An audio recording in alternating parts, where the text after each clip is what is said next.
Hi there, today I'm going to show you a quick tutorial on how to finish off your hoop using a piece of cardstock. So what you're going to need is a needle and thread, some scissors to cut the excess fabric off, and I'm going to use a glue gun. You can use an adhesive of your choice. I personally just like my glue gun. So I'm going to start by just simply cutting around. I'm going to leave a little bit of fabric. You don't need too much.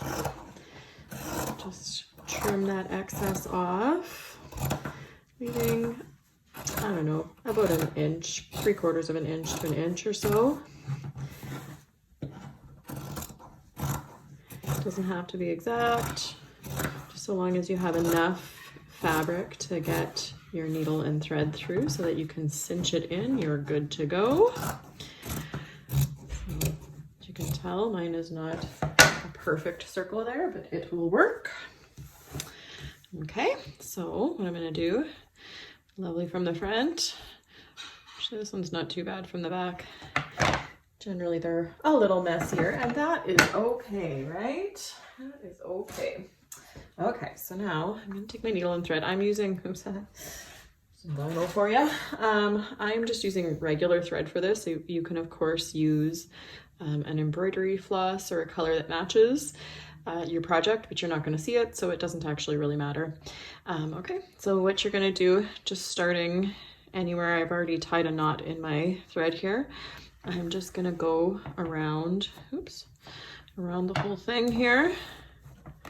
And I'm going to pull it snug. So this part here, just kind of wave in and out and in and out.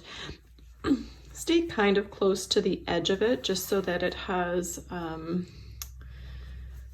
room to kind of pucker that fabric in a little bit. Just go in and out all the way around.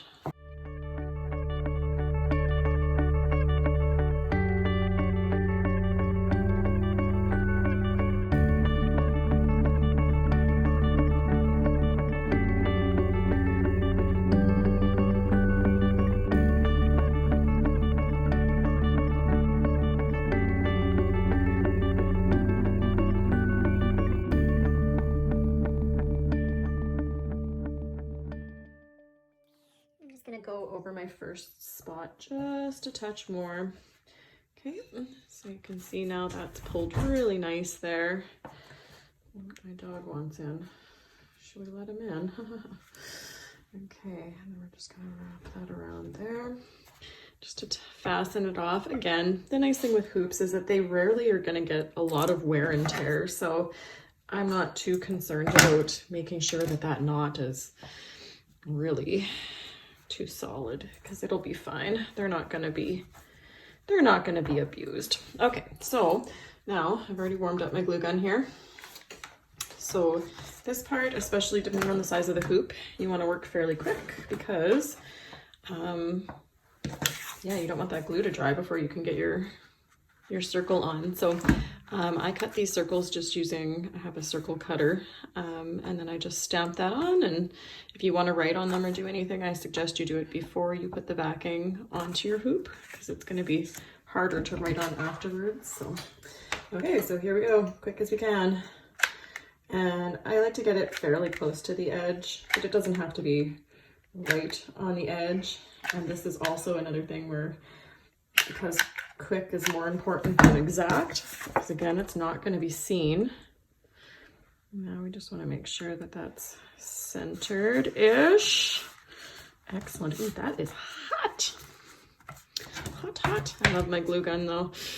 I think for a number of years, after doing Girl Guides for a number of years, my glue gun was my best friend. Okay, so I got a little bit on there, which I'm not super pleased about, but that's okay.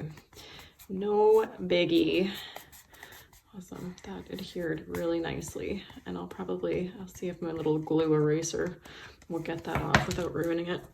So I'm gonna turn it over and push on it beautifully there, or push on it with some pressure right there, just to make sure it's on there good.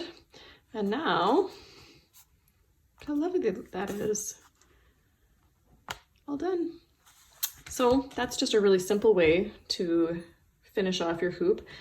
You can also do it using fabric on the back, like felt or something like that, and then you would do the same kind of like cinch your fabric in, and then you could sew your felt or something around the outside. But yeah, I like this method just because it's very simple, and yeah, I've got lots of cardstock on hand, so it works. Anyways, thanks for watching.